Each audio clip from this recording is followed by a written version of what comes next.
Hello everybody, Scott Golden here with the Golden Opportunities Coaching YouTube channel. Welcome to those of you who are new. Welcome back to those of you seasoned veterans. What we do around here is we bring about discussions on a variety of social and emotional topics and coaching related topics. If you're looking for coaching, certainly the best way to do that is to get in contact with me.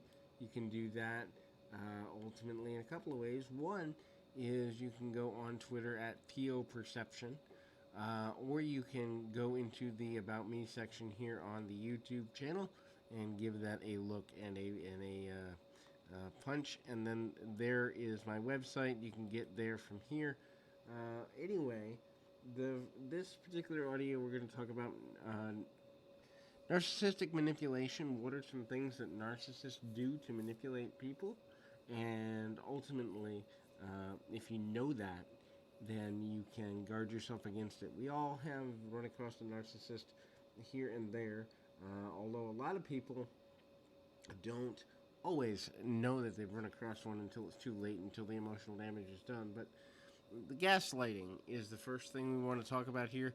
Gaslighting, of course, is the process of making a person believe that they don't know what actually happened, kind of making them second guess the events as they happen. Maybe they will say, "Well, you didn't leave me lunch," and then in reality they ate it and claimed that you didn't leave it. But the idea is that they make you question your own reality about things you know you did or things you know that you intended to do that you followed through on.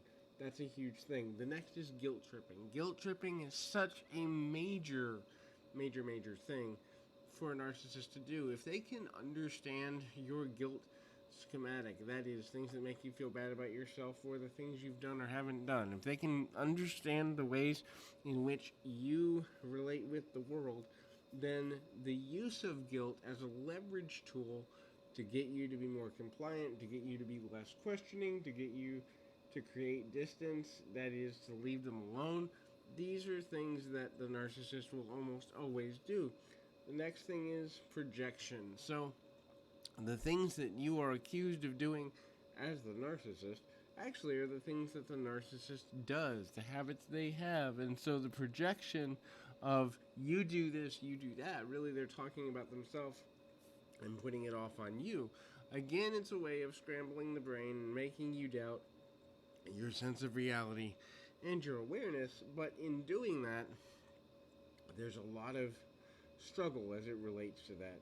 The next is having tantrums or emotional outbursts of a negative nature. That is done in twofold. Number one, to activate the guilt that one has about, oh, you're not happy, you're uncomfortable, you're dissatisfied, or whatever have you. But the other benefit of a tantrum is obviously you don't want to see them go off on you in public and the embarrassment factor. So therefore, the reality is the person will in fact the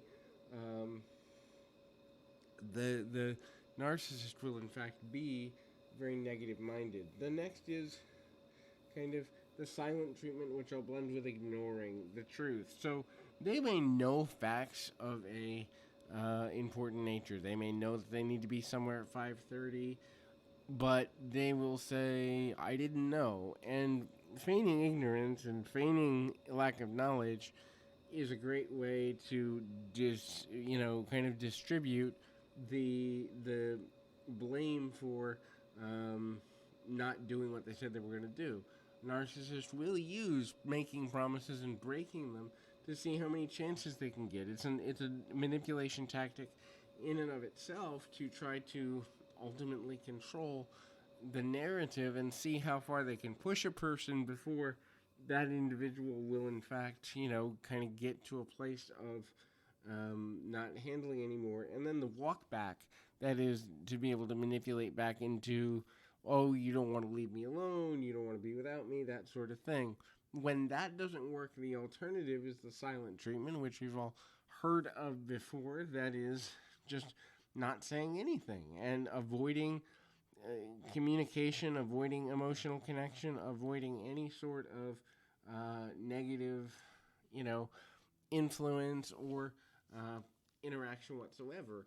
if you can give a person the silent treatment and they are, not able to change it or to alter the behavior, they feel in control of the situation, and ultimately it's challenging as it relates to everything that goes along with the process of making better decisions and ultimately going in that direction of positive change. Again, guilt tripping someone along with victimizing themselves. If a person actually believes that the narcissist is always the victim, they're not going to hold them to the same standards they would that of someone who isn't a victim of situations. So that's, again, sidestepping personal responsibility and accountability in every possible way. So hopefully this has been helpful.